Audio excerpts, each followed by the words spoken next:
is braying like an ox. He's a hard and braying light is zebra black and white, and will take away the slight and free. Where stokes in Capitano, swag and brag and ocho, sword of a satchel. He is green as a cassada, and his hair is an armada. To the Jacob kiss me harder, he called across the battlements a she.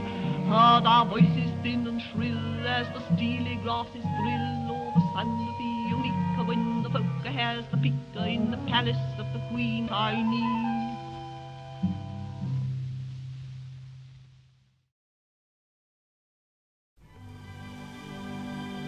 John Piper was born in Epsom, Surrey in 1903 and, as a boy, loved nothing better than cycling around the Surrey countryside, observing, writing, sketching and photographing, creating his own personal travel guides. A brief, unsuccessful stint in his father's solicitor's office was followed by Richmond School of Art and the Royal College of Art, which he left when he married Eileen Holding, a fellow art student. In 1934, Piper met Myfanwy Evans, an art critic and librettist, who became his soulmate and second wife, and the renowned Fawley-Bottom farmhouse near Henley-on-Thames became their base. The childhood love of travel, writing and architecture led to work for the Architectural Review, where he met John Betjeman, who was to become a lifelong friend and travelling companion. One of Betjeman's particular passions was 18th century topographical guidebooks, which were illustrated with aquatints. Enthralled, Piper booked himself a course of lessons at the Royal College of Art at the cost of 10 guineas, marking the start of a long journey, experimenting with and pushing the boundaries of printmaking techniques.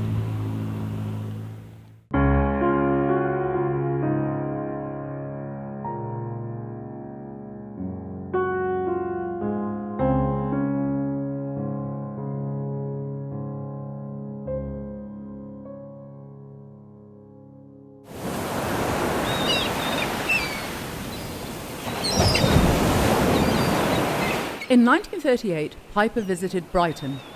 Inspired by the seaside, the architecture and ambience, and his recent aquatint lessons, he illustrated and wrote his first book, Brighton Aquatints.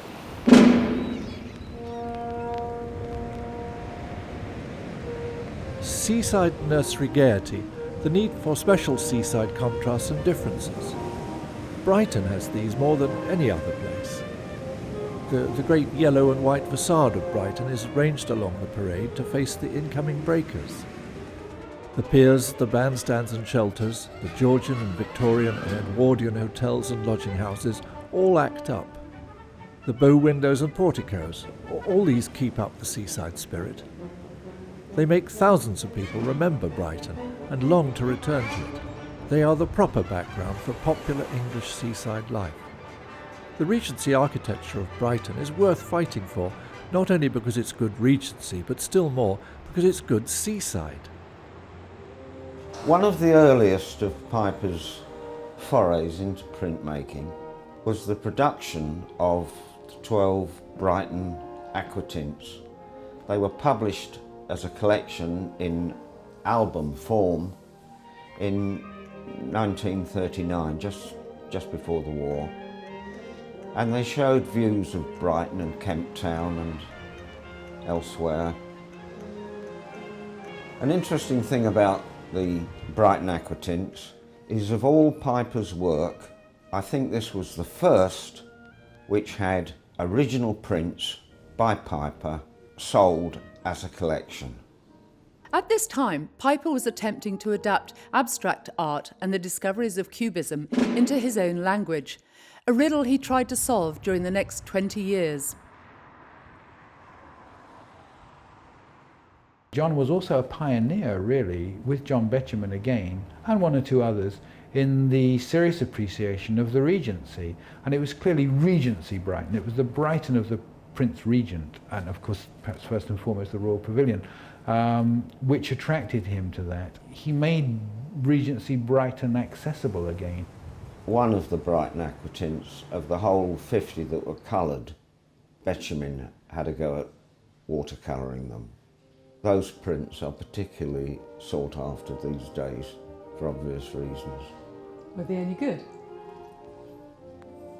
They were all right for Benjamin.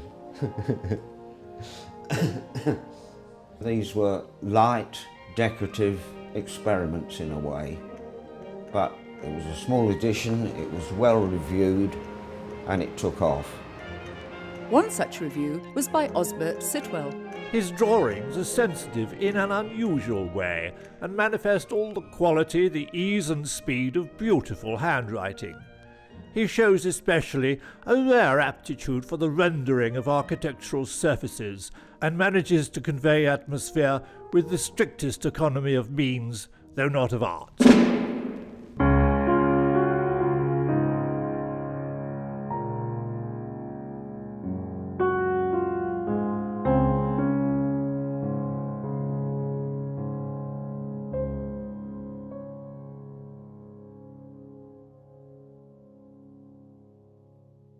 My uncle Osbert at the beginning, or just before the beginning of the Second World War, received an invitation to go and see an exhibition of paintings and drawings by young artists. And John Piper was born in 1903, was still a young man in 1939. And so Uncle Osbert trooped along, and he saw Piper's work and was rather intrigued by it, and he bought this drawing, which is upstairs, of Brighton Square. And then the war came, and Piper's made an official war artist. And my uncle was then writing his memoirs, and these smaller pictures here, he actually commissioned Piper to do, to illustrate Left Hand, Right Hand, his 5-volume book of memoirs. And said to him, look, if you're ever in my neck of the woods, do look me up, which resulted in all these paintings by John Piper. It's not widely known that Osbert Sitwell and John Piper got on extremely well, and it was a very affectionate relationship, with gifts and presents going to and fro. And Piper absolutely loved his visits to Renishaw. And he said that, you know, because he never went to university, the kind of conversations that he listened to and took part in there were really a major part of his education. And it was often extremely funny with the stories that Osbert told about his father and Edith's contributions and so on. The curtain Piper designed for the entertainment Façade by Edith Sitwell, described by her brother Osbert as an abstract method of presenting poetry to an audience. But all they saw was the curtain, an empty stage. Sun a fireball in the fog, and Renishaw rising from ground mist, only top stories visible.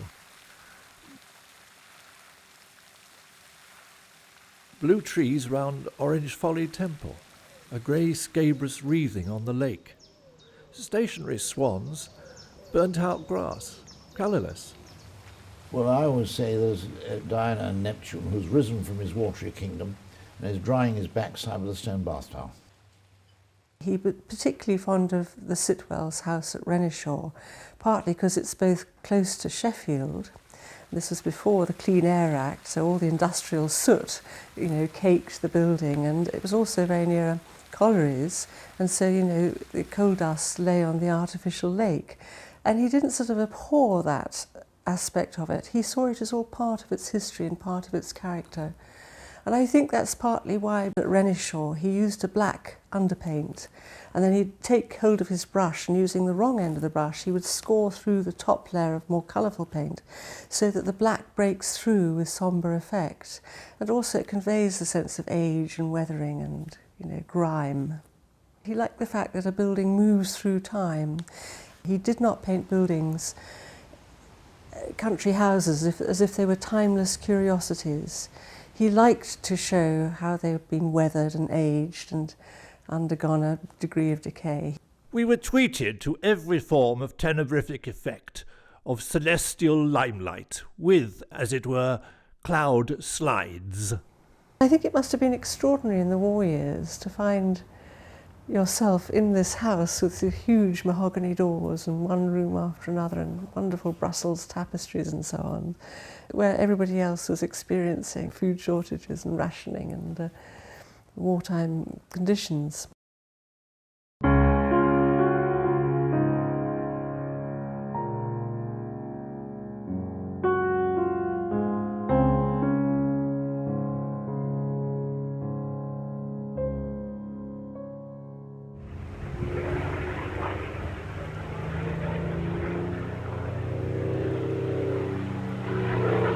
The war was upon us.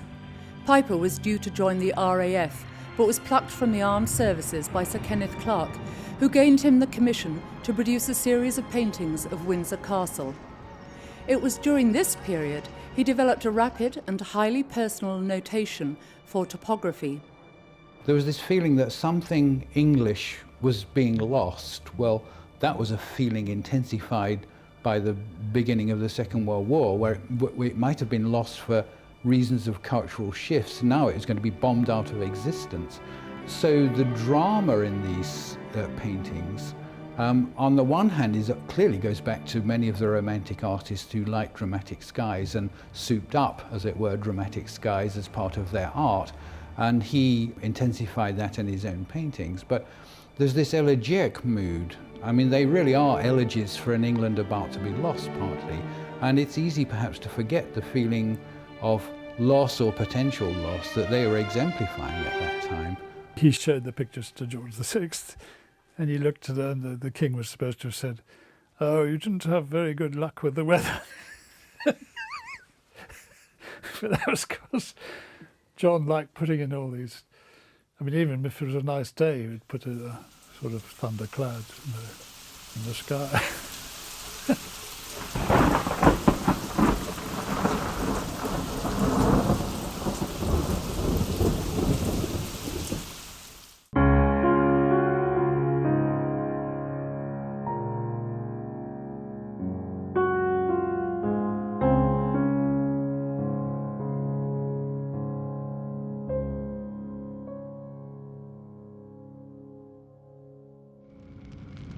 Kenneth Clarke also managed to get Piper a position in his War Artists scheme, recording bomb damage.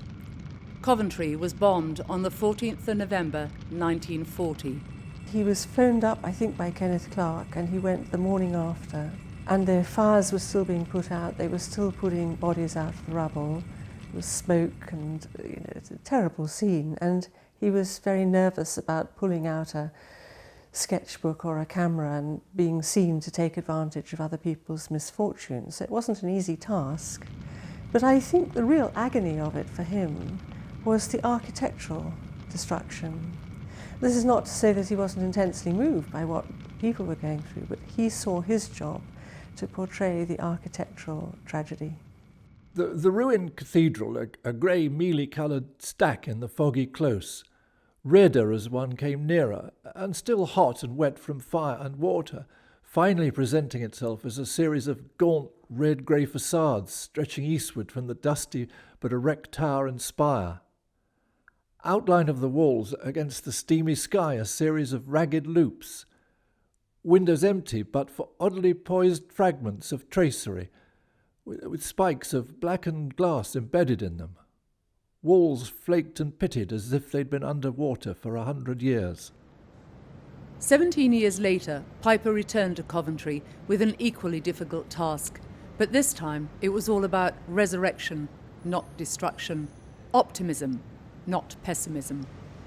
Basil Spence's cathedral was, in many ways, a very brilliant thing. It looked back to the arts and crafts and forward to the modern movement. It was a curious mixture of the two, compromise, if you like. And what John was faced with was an enormous nutmeg grater, 82 feet high by 50 foot across.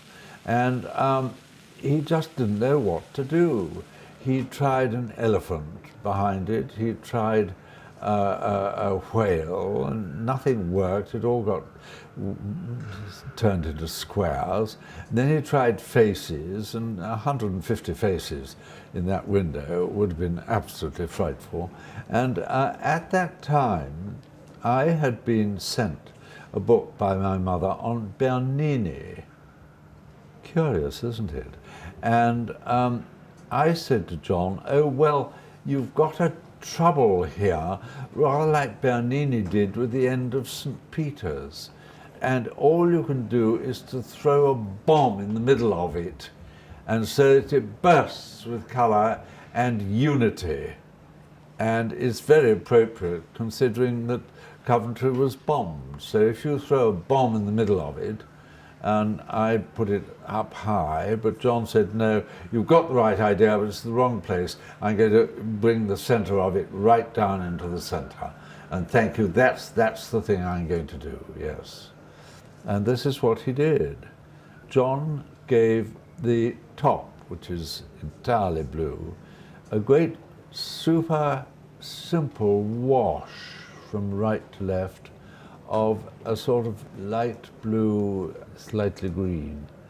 And I thought, oh, but if I double plate all the glass there, I'll have just the right unitive effect in the blue.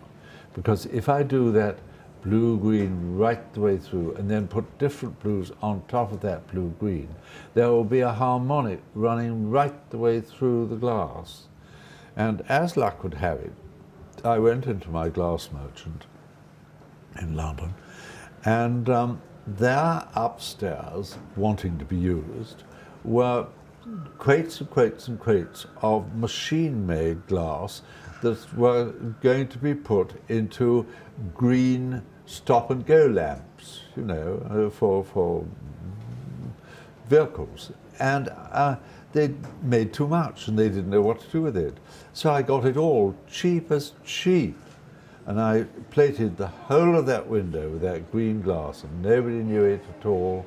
Well, of course, technically, of course, I did.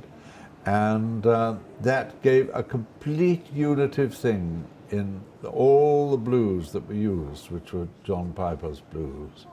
And that's what makes the top of that window so beautiful. I did every single piece of painting on the glass using different brushes, sometimes sticks or that sort of thing, to get the effect that John wanted. And every single piece of that glass was by me and no one else. And the design around the edges? They were very important, really. They are a variation on the idea of a medieval border, because when you have something in an architectural situation of very large pieces of colour, then how do you end it either side? You end it by a very small stutter of glass either side, so that the eye doesn't disappear off the window too quickly. It bumps into these little pieces of glass either side and gets steadied, and then its attention is dropped. That is it. It's like a full stop at the end of a sentence. It's very much, except there must have been 2,000 full stops in that particular window. So they decided to have a burst of colour in the middle, this great sunburst as it is. And of course it works. It meant that the picture had to be entirely abstract. And it came through on a wave of interest and abstraction. In 1956, an exhibition of American art came to London, and the final room was full of abstract expressionists. And this gave a great surge of interest once again in abstraction. So they caught the right moment with the right idea and did what I think is probably the finest stained glass window in England.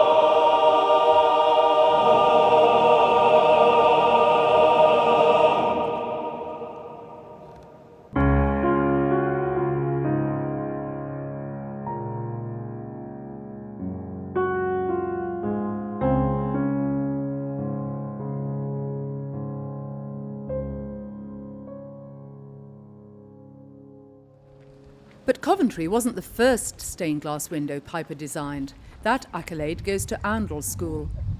Rentians had very successfully repaired a small window in Wantage Church for John Betjeman. John Betjeman said, well, I've got a friend called John Piper, have you heard of him? And it was 1951, where anybody who hadn't heard of him was a complete fool. So I went to see John Piper, and I saw these amazing cartoons. They weren't fully done by that time. I saw the heads. And he gave me 2 heads and said, would you like to put these into glass? So I said, yes, I certainly will. And went back to the studio under Eddie Nutchins, whom I was working for at that time, near High Wycombe. That was about 20 miles, I suppose, from Henley, where John Piper was. I only had a Vespa, and I made these heads in glass and had to put them between my knees, held close together, and drove a Vespa over the hills from High Wycombe to John Piper's place, and they arrived perfectly in one piece, and he loved them. He thought they were absolutely excellent. And so that is really how I began with Oundle. The figures show the forms of Christ in 9 different ways. Each of the figures is crowned with a golden crown, and the figures have drawn their inspiration from the works of Picasso and from the statues which adorn the portals of Bourges Cathedral and Chartres in France. Behind me you will see the way, the truth and the life.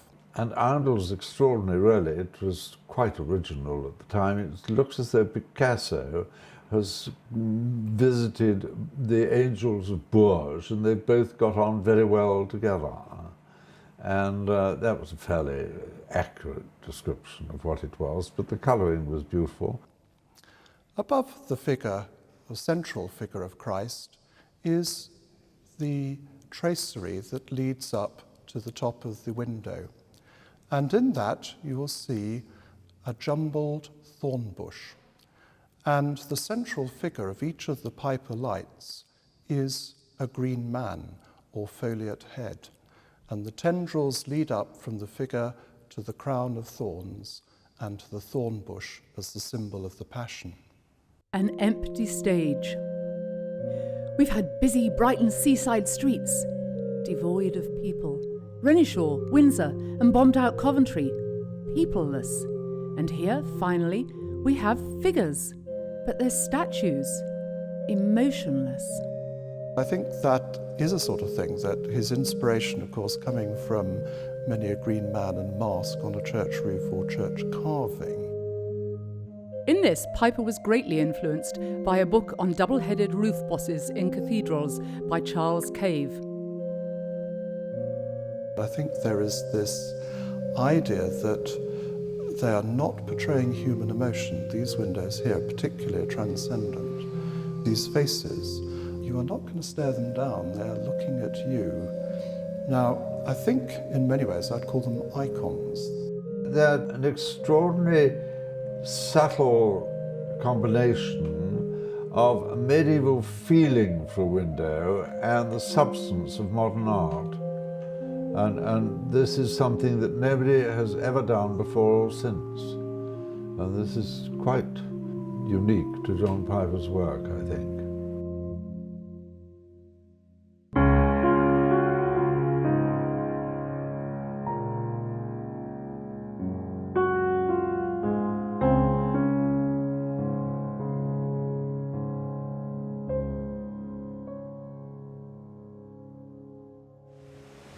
John had an absolutely phenomenal knowledge, I think, of English landscape.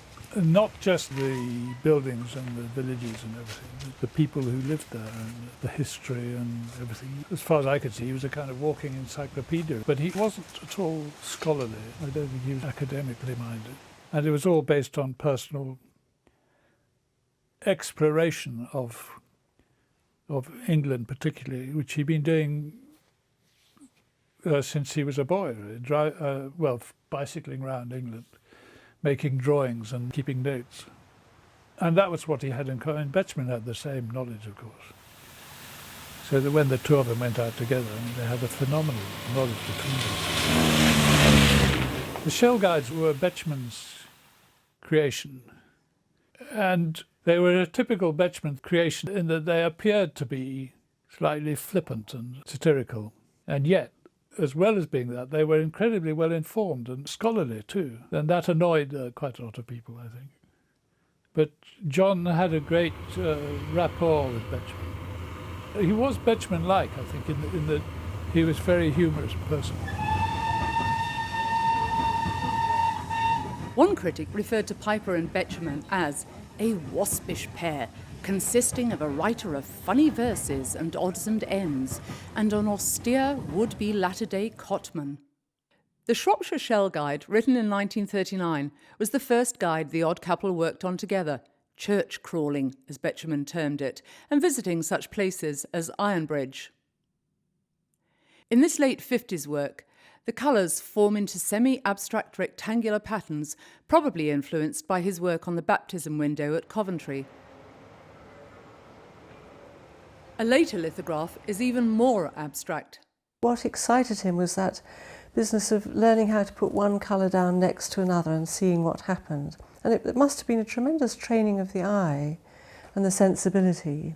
And it possibly helped make him so as fluent as he was later on, that he was by then so aware of what colours worked next to each other and how to make them travel across the canvas or the board. Both a far cry from the romantic art he admired, and it seems a shame he didn't actually attempt the bridge itself. Nearby Coalport was probably also part of the itinerary. The basic and unexplainable thing about my paintings is the feeling for places, not for travel, but just for going somewhere, anywhere really, and trying to see what hasn't been seen before. The Shell Guides brought together so many aspects of Piper: his topographical and architectural knowledge, his painting and sketching, book illustration, writing, interest in typography and photography. He learnt a lot about using the camera from Paul Nash. You use a red filter and double the exposure reading. That was the great tip from Paul Nash. Well, what a red filter would do, of course, is darken the sky. So that's that drama again, which John used in his photography, just as he did in the early neo-romantic period, if you like, paintings, the ones with the lowering skies. But John was like Paul Nash in the sense that he took up the camera, as so many people did then, and he was technically competent enough. He was never like a hard-bitten professional photographer, was never going to be. It wasn't his sensibility. He had the eye, and that's what's much more important. Seeing something beyond what's superficially in front of one. I started with a number 2 Brownie, but when I was about 18, I bought, in Brighton, a second-hand camera which I stuck to, with modifications and a certain amount of rebuilding, till I was 60. My Brighton buy was called Ideal, the name indented into its black leather. It was a 2 1/4 by 3 1/4 inches affair, with a Zeiss lens and a rising front, which worked easily for horizontal and vertical exposures. He was a black and white photographer. I spent a lot of time later on with John trying to keep the Shell Guides going. This was after Betjeman had given up. And he and Edward, his son, who was also a very, very good photographer, were involved bringing out the latest Shell Guides. But of course there was a great opposition from the people we talked to about having black and white photographs. And John and Edward particularly, they liked black and white, and they liked these pictures of stormy clouds. The publishers wanted beautiful colour photographs with a bright, shiny summer's day. And John and Edward liked these stormy clouds. There was a great opposition to the black and white photographs, and he wasn't going to compromise on that. He stayed with the Shell Guides until 1984 when they closed down, And he said then that he felt as if he'd lost a limb. They were a crucial vehicle for enabling him to convey the sort of texture and structure and accretive traditions within the English landscape and architecture. After Betjeman's death in 1984, Piper designed a memorial stained glass window, which is in All Saints Church, Farnborough. It was made by Joseph Nutjens and contains the symbols of the resurrection, the tree of life, fishes and butterflies.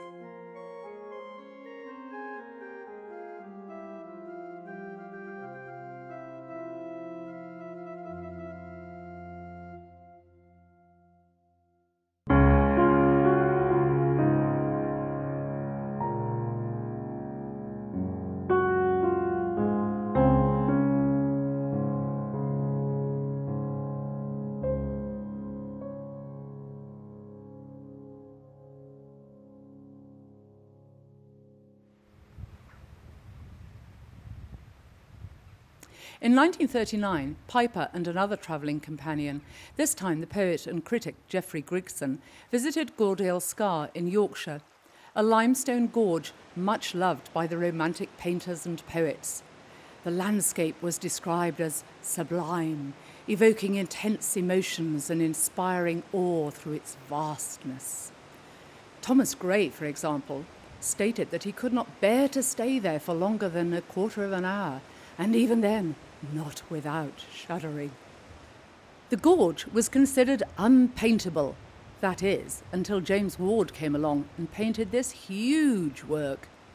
Piper himself discovered in the Tate that extraordinary painting by James Ward called Gordale Scar, which was then regarded as a bit of an eccentricity, and something that people sort of looked at but didn't take very seriously. And it was only perhaps later through the Piper's rediscovery of a Romantic style that people were able to look back and see what a magnificent painting it is. One important influence on Piper was Turner, without any doubt. And he discovered Turner as a young boy because the Tate opened whole roomfuls of the Turner bequest, I think, when Piper was very young. And his mother had this habit of dropping him into the Tate Gallery when she went shopping at the Army and Navy stores or wherever, because she thought it was a safe place. And it was also very convenient because his father, who worked nearby, could pick him up. And he was just left to wander around on his own at a terribly young age. And he discovered the Turners then and there, and he must have expressed his fondness of them because his father once, after he'd been very brave at a dentist, I think it was, gave him a pack of Turner postcards. I think you look at Turner, you look at Piper, and the sense of place comes over very strongly. The romanticism, that sense of this is unique in time and place, I think is very valuable. Piper was attempting to combine a sense of place and quality with his earlier abstract experience. In the winter, when the tourists are not there, it's possible to see the place just as the early travellers and the later poets and painters saw it. So, Ward and Turner influenced Piper's work, and we've also got Fuseli, Cézanne, Picasso, Diaghilev, plus the writers and poets Coleridge and Gerald Manley Hopkins. Who else for this steamy mix? The influences on him, they're in the 1930s, especially as he moved towards a kind of figuration. Clearly Braque's in there, Christopher Wood, and then of course the Romantic artists, and he was one of the pioneers of British neo-Romanticism. He did the famous book about them at the time, in the 1940s in fact, which took you back to the roots of neo-Romanticism in the Romantic movement in England. Again, a rather broadly interpreted definition of that too, but I think he brilliantly appropriated some of the things he got from that in his own painting. He did like obscure artists. Another one is C.R.W. Nevinson, for example. He liked that man with having those initials. And Frank Brangwyn was another, who was his enthusiasms. He loved Cotman, and he loved especially his architectural drawings, the many, many drawings and prints that he made of ruined abbeys and churches in East Anglia. And he realised that Cotman had been looking at those buildings at a particular moment before the Victorians began to restore and renovate and alter. So as he said, they were ripe with decay. And Piper loved this sense of the ruination being allowed to remain, being allowed to be part of the building's character. He brought into the 20th century many of the grander things that he admired in British art from the 18th and 19th centuries, and allied them to many of the more up-to-date choppings and changes that we've seen right through the 20th century. I found I was English and romantic, so I looked at Cotman, Turner, Blake, Palmer, and painters in that tradition, and tried to draw things that I seemed born to love. Clearly, one key influence in terms of colour was Matisse. Perhaps eclecticism isn't the right word to use quite with John, but what I always admired about him, he doesn't have any chronological divisions which are artificial, and he's as liable to take inspiration from Matisse as he is a Romanesque sculpture, say, and the distance between those two is not that great for him. I'm sure you're familiar with the rather wonderful drawings he made of stained glass very early on in his career, almost at the beginning, some of the earliest things we know. Brilliantly done, with a tremendous sense of their colour and their intensity of colour. On the whole, I learnt more about using colours doing this copy than I've ever learnt before or since. The work had a life and personality that's rare and fragile, beyond price for those that feel its presence. The jewel-like brilliance of Grately's 13th century glass would prove to be a lasting inspiration.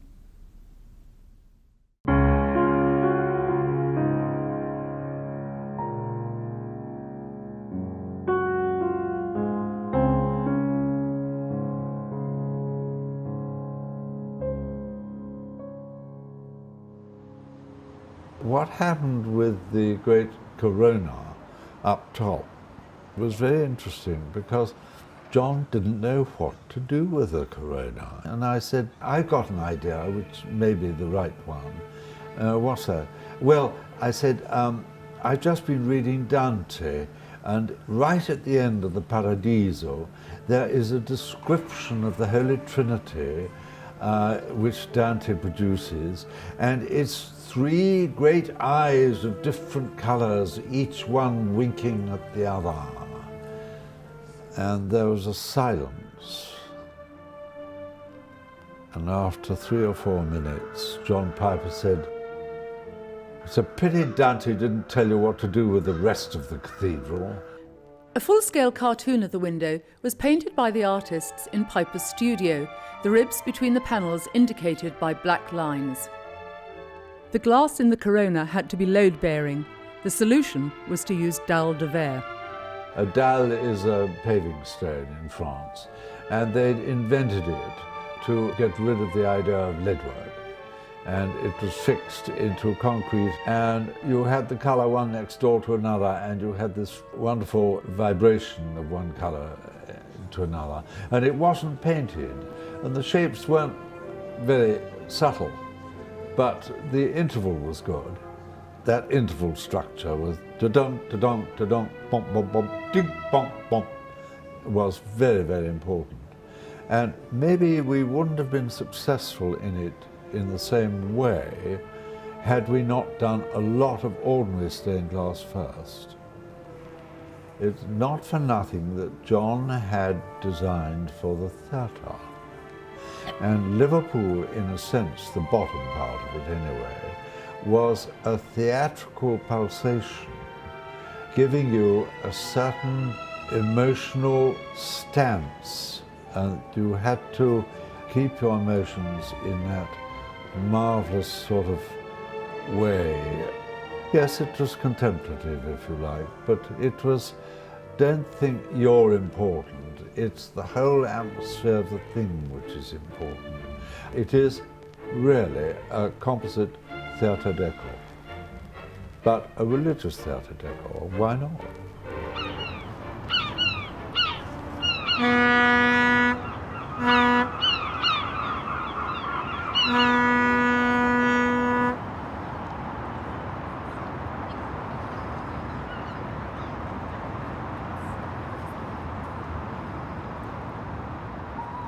This is one of a whole series which formed the retrospective churches, and he intended to actually explore qualities of lithography as much as possible, because this subject of churches gave him that opportunity. And St. Nicholas is a case where he actually began the idea by drawing on lithographic transfer paper, which is an old traditional method of making an image onto specially coated paper, which is then brought into the studio and pressed down through a machine onto the stone surface. After drawing the body of the church in very dense black, with So it's almost like a silhouette, isn't it? It's almost like a silhouette, and architectural details to left and right. He then took a lithographic pen and ink and completed some calligraphic treatment of architecture on either side of the building, finally ending up in the sky with lithographic crayon touches, which give you these gestural marks around the building. The red, which is very bright scarlet red, meant as a contrast, I think, to the dense black that you see in the foreground. And it sort of pulls it up, doesn't it? It makes Otherwise it would quite a have been- dramatic treatment of this church. It's actually quite a complicated process. It's sort of It- 3 or 4 the- different elements. That's right, and that was John's intention, because he liked to experiment with all kinds of possibilities.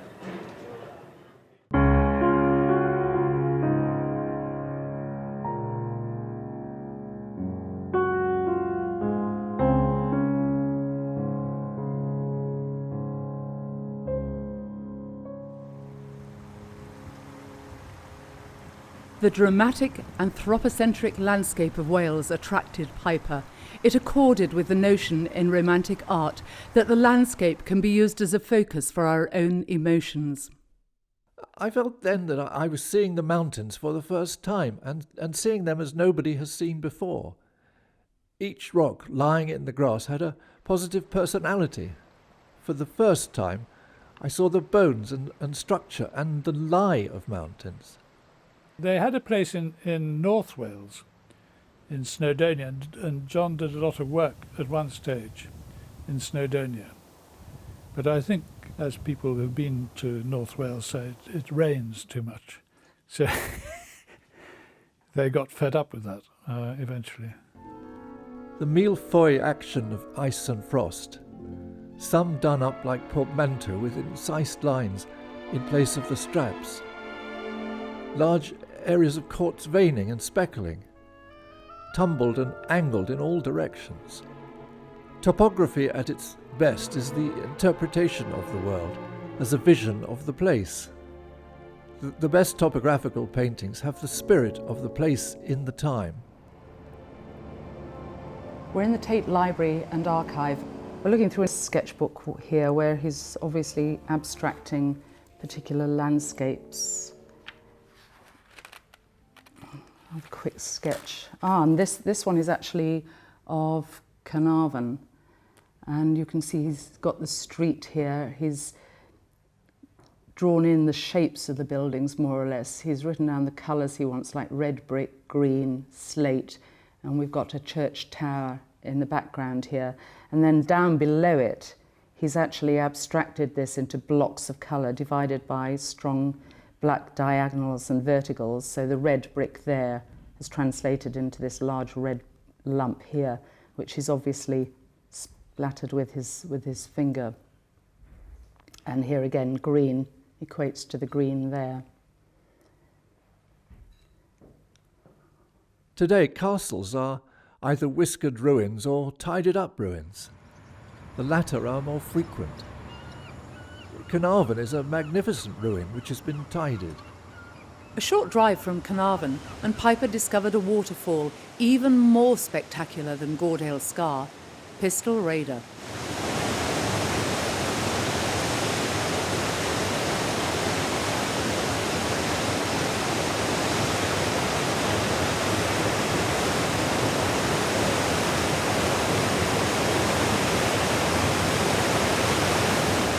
Romantic art is the result of a vision that can see in things something significant beyond ordinary significance, something that for a moment seems to contain the whole world, and when the moment is past, carries over some comment on life or experience besides the comment on appearances. We've got another sketchbook here. It's Daler's sketchbook, and he's written on the front, Mrs. Daler's Diary. And here we've got more abstract type works. They look as if they're sort of beach sketches. Lots of blues and reds, blacks. And these look rather like some of his Anglesey Beach pictures. For example, there's this one of Anglesey Beach, which was a lithograph. And we've got the same sort of pebble shapes, punctuated by the red and the blue blobs. Another one, the same sort of theme. You can see the speed with which he's worked at these, the watercolour in the background, and then a sort of 2 centimetre thick brush with big, bold black lines over it. And in fact, that's probably even more similar, apart from the fact that the blue mark here is now red. It's very similar. And here he's just thrown the brush at it. You can see the sort of splash marks of the wetness on the brush. That's a black and white version of the same. Again, it shows enormous speed and spontaneity. Pure abstraction is undernourished. It should be allowed to feed on a bare beach with tins and broken bottles. Dispirited by the continual rainfall in Snowdonia, the Pipers turned their attention to South Wales, and in 1962 they acquired a small cottage in Pembrokeshire, which became the subject of numerous pictures. Piper also developed a fascination for nonconformist chapels. We're looking at a work now which is of a Swansea chapel and is dated 1966, so 2.5 years after the previous one. And That's it's correct. Completely different in looks, isn't it? It is, yes. There is development taking place with the photographic interest that John always had in making prints. And what you've got here is a 2-colour print, black with greys and blue in the background, representing not a conventional sky, but one which he made, making the film positive, which you can see on close examination with the films we've got. And what you see here is in fact a photographic negative blown up to the right size of the potential print, and actually it's the sort of quality of texture that interested him at the time, the drama of something almost lit with a very strong light from right to left. Here he's actually inserted a piece of photographic positive to give the architectural detail of the central window. Yeah. Now this is in a way is rather like drawing, but instead of using a pencil, you actually use collage pieces that are appropriate to your idea. Which goes back to his early years of using collage and also photographs. Exactly that. But he's combining them two in a completely new way. Particularly in that way, yes. So here we've got the lettering. Yes. It is actually letter-set, isn't it? It's letter-set, Yeah. yes. It's wonderful. Needless to say, Libby, we actually encouraged him to pursue his experimentation as much as possible, because this makes the work artist-led to a degree that you normally don't get when you have reproductions. Well, and I suppose the relationship between the two of you would mean that you were both continually finding new ways of doing things. Exactly that. Just sparking off the imagination. Yes.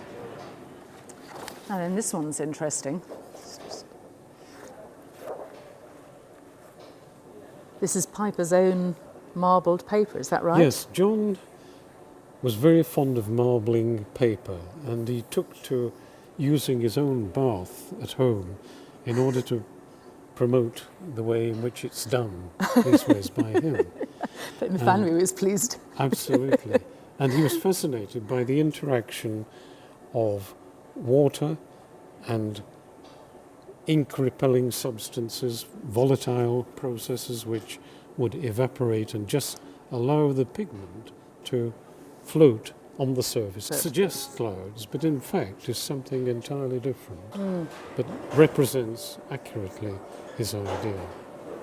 So you get this juggling with typography, with the photographic textures of the facade of the building, and in the background you get the activity of this marbling. Do you think this willingness to experiment came from not having a complete artistic training, that it sort of gave him the space to experiment with technical advances? I would agree with you. So he was constantly reassessing his ideas as he was actually making the print and storing up information for future prints that would benefit from these situations. Yes.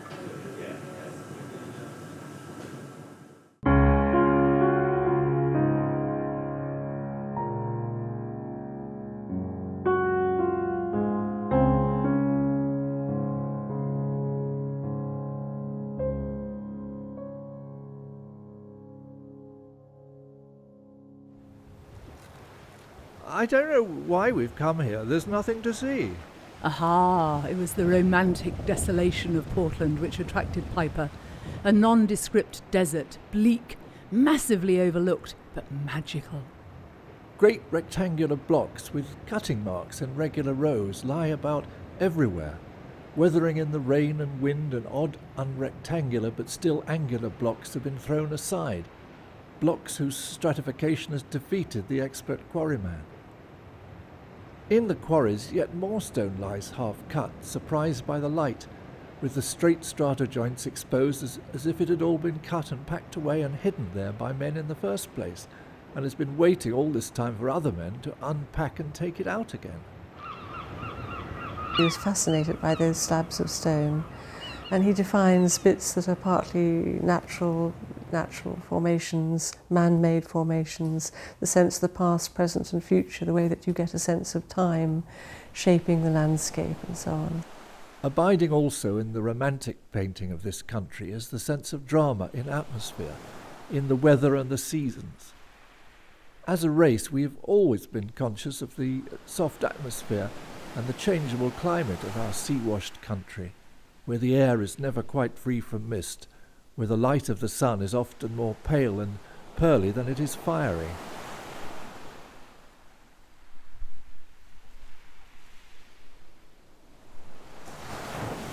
The church of St George Reform at Easton on the Isle of Portland was sketched from many angles.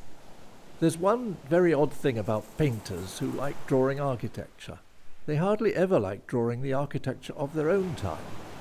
I know perfectly well that I would rather paint a ruined abbey half covered with ivy and standing among long grass than I would paint it after it's been taken over by the Office of Works, when they've taken all the ivy off and mown all the grass with an atco.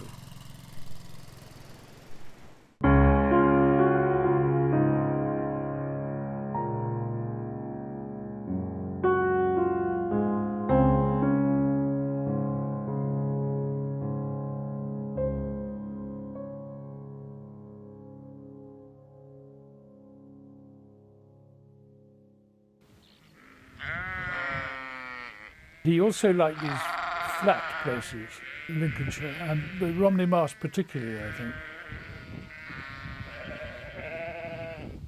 He said to me it was 98% atmosphere, which is perhaps quite hard to explain unless you go there and you see what he means. A very flat landscape, but of course with these huge churches all over it. Each one is individual and different from the others. And that, of course, especially appealed to him.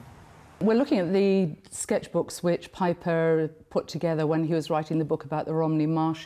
He refers to the stock farmers on the marsh as the Romney Kings, which is why they had such large churches. In a way, they were a self-aggrandizement. It showed their great wealth. And here he's got a couple of very quick sketches of Ruckinge Church, on which is written orange tiles, and with a dark lowering sky as usual. The ballet-skirted spire with its lead pinnacle crowning it and the very wide roof covering the nave and south aisle give the exterior an attractive Kentish character.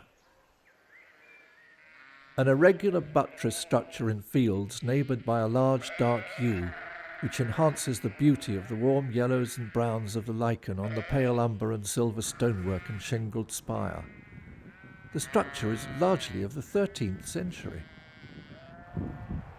This is St Clement's, Old Romney, one of the many churches on Romney Marshes which Piper loved and drew.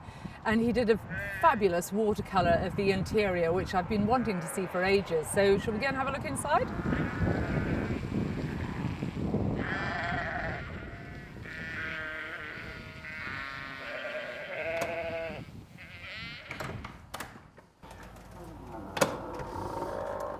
Wow, that is superb. So where did Piper do his picture from? I suppose it's a wonderful chancel arch, and just look at those squints. Aren't they super? Good afternoon. Sir Donald, how Libby, lovely to see you. And you. Well. So what are you doing here? Well, we're making a film about John Piper. Are you really? Who you probably know did a book about... Just a minute, look at that. Oh, you've got it in your I've got a pocket? copy here with me. Brilliant. Well, it was supposed to be a handbook, wasn't it? Yes, indeed. No, you see, Piper, I mean, we owe a great deal to Piper here, because I'm Vice President of the Romney Marsh Historic Churches Trust, and this is one of our churches. So I'm going around this morning, having a look at most of them, see if all is well, you know? Yes. And, but Piper, you know that he was one of the originators of this trust? No, I didn't. Piper, tell me more. Archbishop Runcie, Archbishop of Canterbury at the time, and Richard Ingram. Romney Marsh is bounded by the Royal Military Canal, which starts at Hythe and runs right round in a great arc round to Rye. And the churches within that arc are the Romney Marsh Historic Churches, and 11 of them. But sadly, you see, so many of them they're not redundant, but, you know, the population is not what it was. The same with the Suffolk churches, that unfortunately the population has moved away and leaving very few parishioners to look after these beautiful churches. The interior is one of the best and least spoiled Georgian interiors in the country, giving an excellent idea of what a village church was like 150 years ago. Most of the woodwork has been painted grey, which is effective. There's a classic reredos, and there are simple Chinese taste gates in the chancel arch. Yes, I don't know what the history of those is. The royal arms hang over the chancel arch, and oval texts of the Marsh type are hung on each side of them and over the arcades. But anyway, Libby, you got one of these, haven't you? I have indeed, yes. Wonderful. Lovely. But lovely to see you. And you, and you. Lovely to see you. Be good. What a chance. Try to. Bye. Owing to the pitting and scoring of the stonework by weather, this church takes on the mood of the day in its appearance, looking dark on a grey day and pale and silvery on a clear one. The roofs are of pale grey lead. The church was built about 1730 and the tower added rather later. Nearby Dungeness delighted Piper as much as the Romney Marsh churches. This shows his interest not just in the churches in the countryside, but all aspects. It's all about shingle beaches and how they formed, and he's actually done a sketch to show himself how the shingle beaches formed. Here we've got some more pictures of Dungeness. Brick blocks with white joints. That's what he's written about that one. There's a sailing boat there, fishing boat, and rather higgledy-piggledy clouds. And here's another view of the same, with more fishing boats and the little black huts, and just dots and quick circles for the shingle. And more pictures of little black boxes and fishing boats. Although it's very basic, it does actually remind you how wasted the land is down there. The whole area looks like an oversized nursery floor. Very untidy at first sight, but having an underlying pattern that makes sense when it's worked out according to its proper scale and symbolism. The lighthouse, black and white striped with its white outbuildings with black chimneys as gay in its Trinity House manner as the shacks, dominates everything.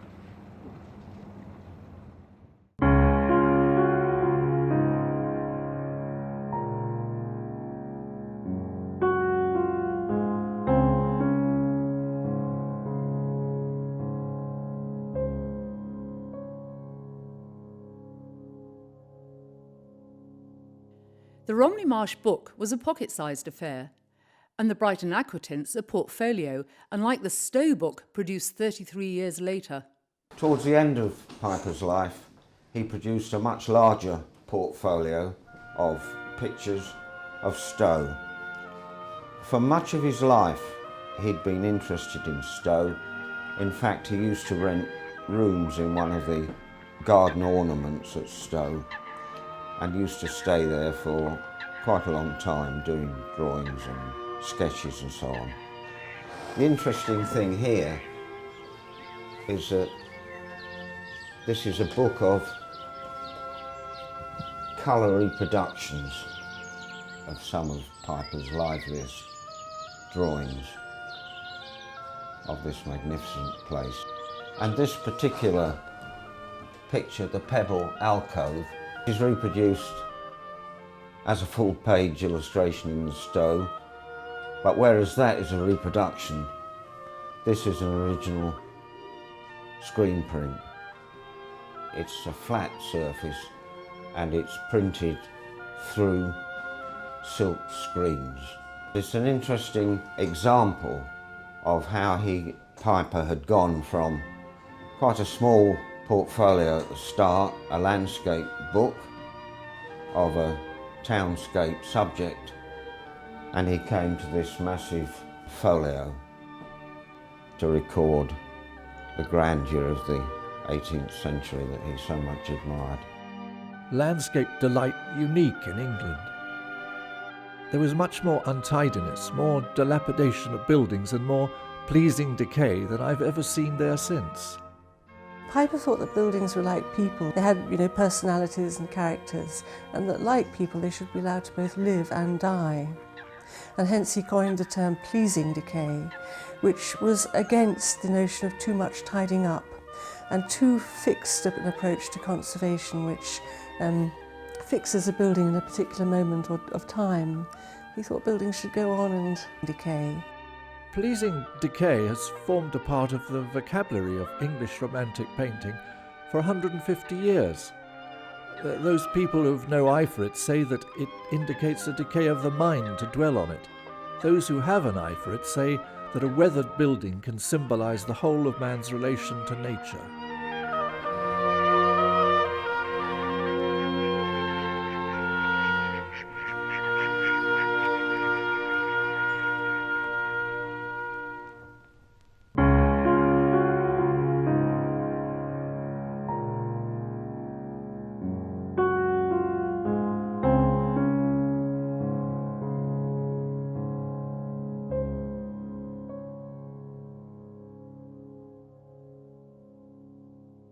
Piper was not averse to working on a grand scale, as in his tapestry for Chichester Cathedral, commissioned by the Dean, Walter Hussey. Hussey often said that the commission of the Piper tapestry was the one which caused most controversy, basically because you couldn't avoid seeing it. It came about in 1960s when Walter Hussey thought that the high altar was rather dark, with the Norman architecture and the 16th century screen on which the tapestry is now hung. And so he got in touch with Piper, his friend, and asked Piper to come to the cathedral to advise on what would be suitable to brighten up the high altar. When Piper came, he had a look at the Norman architecture and the screen, and he thought the most suitable medium would be tapestry. The Dean agreed that that would be the way to move, and so with other advice, Piper came up with a design based on the dedication of the cathedral, which is the Holy Trinity, God the Father, the Son and the Holy Spirit. The tapestry was made by the firm of Pinton Frères in Aubusson, France, a town famous for its tapestry weavers who had arrived there from Flanders in the late 16th century. In the 20th century, such luminaries as Cocteau, Calder, Dali, Braque and Picasso had been invited to work with the weavers. When Piper's tapestry was complete, it was laid out in the town square for all the craftspeople to admire their handiwork. I think it's no accident that he was rooted in Surrey in many ways, a friend of Vaughan Williams, and that sort of English spirituality that possibly sometimes comes over as Christianity with a small c, is part of Piper. But it's very deep, it's very devout, but it doesn't shout about itself a great deal. And I think in particular his use of colour is about celebration as much as anything, and highly appropriate when you come into a church. Piper delivered us from seeing God and the saints and the church in such drab colours, frankly.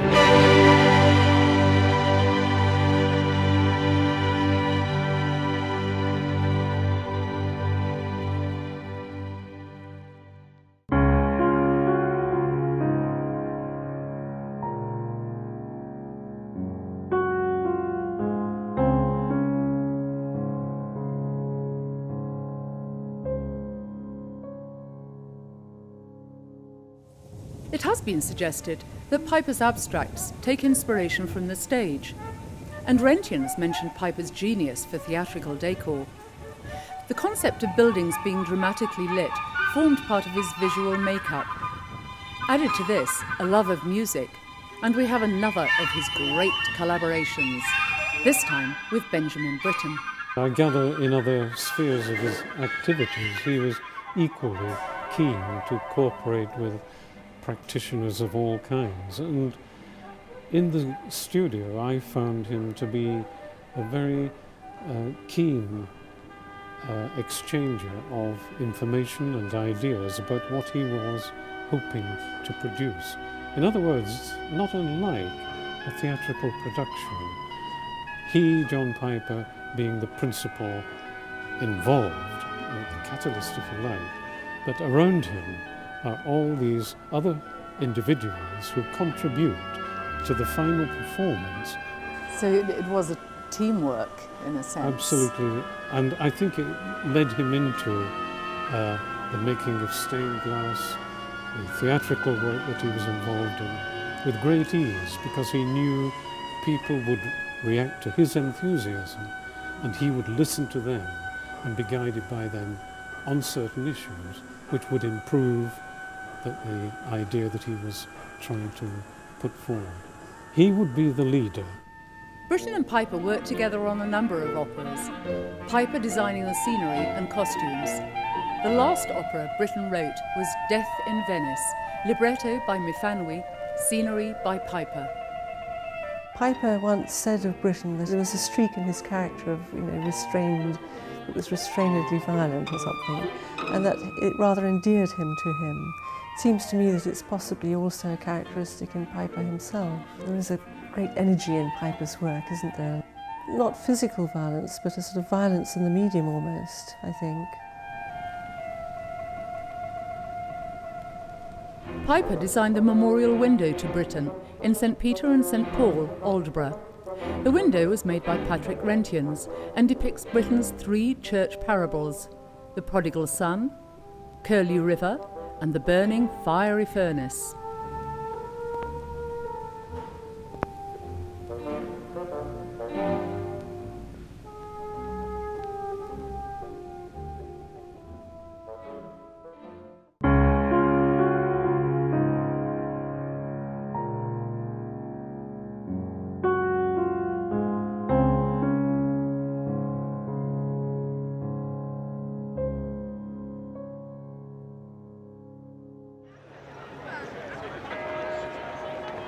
Piper is essentially an English artist. English in vision, English in subject matter, English in treatment. But he did love Venice. Why? I think Venice was the one place that he had a very close affinity for because of the excitement and the drama and the dramatic lighting. And of course, it enabled him to express his love of the decorative and the Baroque and so on. We didn't have very much Baroque and Rococo stuff in this country compared with the richness of Venice. Piper brought back, in fact, his own stage sets, as it were, in his paintings. They're paintings and prints of Venice, but they are in fact his own interpretation.